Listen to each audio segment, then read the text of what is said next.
ายน้ำของที่ลิ้นหลั่งไหลเปรียบน้ำใจ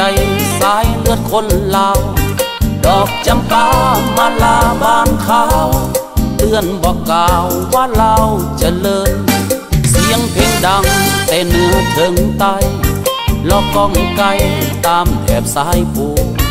หลายชนเผ่าเว้าหวนนวลหูย้ายกันอยู่ไปทั่วแผ่นดินความแจ่มใสรับแขกต่างแดนนี่ละแม่นนิสัยคนลาวมีบาสีสู่ควันให้เจ้าหีดของลาวแต่ดึกดำบรรพ์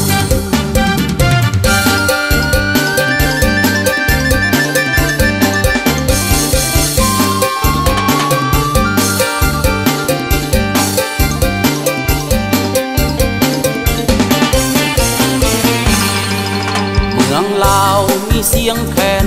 แดนดอกจำปามีเม็ดของสายทาราลองไหลคนลาวเป็นคนมีน้ำใจมีหอยยิ้มต้อนรับแขกไกลๆสังมิตรภาพยิ่งใหญ่ดื่มเบียร์ลาวเมืองลาว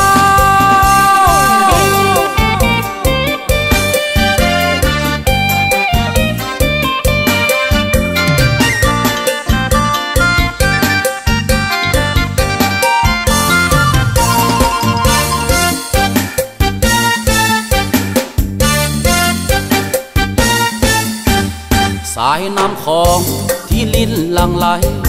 เปรียบน้ำใจสายเลือดคนลาวดอกจำปามาลาบานขาวเตือนบอกกล่าวว่าเราเจริญเสียงเพลงดังแต่เหนือถึงใต้ลอกก้องไกลตามแถบสายภูหลายชนเผ่าเว้าหวนนวลหูย้ายกันอยู่ไปทั่วแผ่นดินความแจ่มใสรับแขกต่างแดนนี่ละแม่นนิสัยคนลาวมีบาสีสู่ควันให้เจ้าหีดของลาวแต่ดึกดำบรรพ์